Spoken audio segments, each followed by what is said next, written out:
கூடிய அந்த anti incumbency ஓட்டு எல்லாத்தையுமே தாவேகா வாங்குதா. திமுகவுக்கும் தாவேகாவுக்கும் தான் போட்டி அப்படின்ற அடிப்படையில் அவர் சொன்ன அடிப்படையில் தாவேகா வாங்குது. அப்போ இந்த ஆன்டி இன்கம்பன்சி ஓட்டு நாலா பிரியுது, ரைட்டுங்களா? ப்ரோ இன்கம்பன்சி ஓட்டு இருக்குல்ல, திமுகவுக்குன்னு ஓட்டு போடுறவன் ஊர்ல ஒருத்தன் கூட இருக்க மாட்டான் புதிதாக அப்படின்னு சொல்றீங்களா? இப்போ பழைய அப்பா இருப்பாரு, அவங்க குடும்பம் திமுகவுக்கு ஓட்டு போடும், அவங்க புள்ள போய் திமுக ஓட்டு போட மாட்டானா? ஓட்டு போடுவான்ல.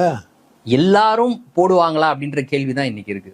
ஏன்னா இன்னைக்கு வீடுகள்ல இருக்கக்கூடியவர்களை கூட அவங்களோட அப்பா அம்மா அக்கா தங்கச்சி எல்லாரையும் கன்வின்ஸ் பண்ற அளவுக்கு வீட்டுக்கு ஒருத்தர் தாவேக்காரரா இன்னைக்கு இருக்கிறாரு அப்படின்றத மறுக்க முடியாது.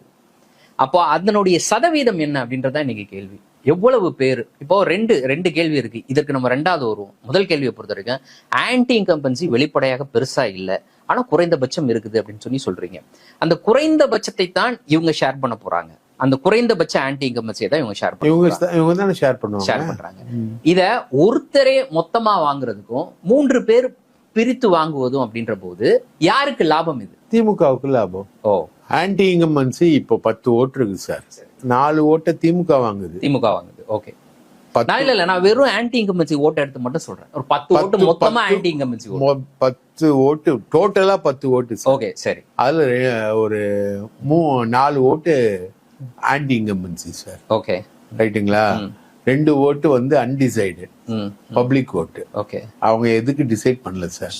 இந்த 4 ஓட்டை ஃபர்ஸ்ட் நான் வாங்கிடுறேன். மைனாரிட்டி வாக்குகள் அது 11% மைனாரிட்டி வாக்குகள், மற்றபடி இருக்கக்கூடிய ஆன்டி இன்கம்பன்சி பேஸாக இருக்கக்கூடிய ஓட்டு எல்லாத்தையும் நான் வாங்கிடுறேன். திமுக வாங்கிடுறேன். 21 கூட்டணி கட்சிகள் இருக்கு. 21 கூட்டணி கட்சிகளுடைய வாக்குகள், திமுக ஆட்சியோட வாக்குகள், திமுகன்ற ஒரு மிகப்பெரிய கட்சியுடைய வாக்குகள், ரைட்டா? இதெல்லாம் சேர்த்து ஒரு 4 ஓட்டு தான் சார் நான் சொல்றேன். மொத்த 10 ஓட்டுல 4 ஓட்டு தான் சார் சொல்றேன். அதை வந்து திமுக வாங்கிடுது. மிச்சம் இருக்கக்கூடிய ஆன்டி இன்கம்பன்சி ஓட்டு 4 ஓட்டு சார்.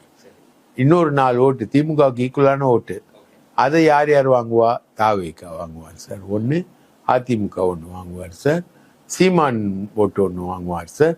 அதுக்கப்புறம் இன்னொருத்தர் ஒரு ஓட்டுன்னு வச்சுக்கோங்களேன். 4 ஓட்டு 4 பிரியுது. அப்போ யார் சார் 4 ஓட்டை வந்து வாங்குறவங்க? 4 ஓட்டை மொத்தமாக வாங்குறவங்க ஜெயிப்பாங்களா? 4 ஓட்டை ஒன்னொன்னா வாங்குறவங்க ஜெயிப்பாங்களா? ஓகே, இப்போ நீங்கள் சொல்ல வரதை பார்க்கும் பொழுது எதிர்கட்சி அப்படின்ற ஒரே கட்சி இருந்தால் இந்த ஆன்டி இன்கம்பன்சி ஓட்டு டைரக்டா அவங்களுக்கு மட்டும் போகும். பிரியறதுனால இன்னைக்கு லாபம் ஏதோ எப்படி பார்க்க போனாலும் திமுகவுக்கு தான் சார். அதுதான் சார் சொன்னாங்க.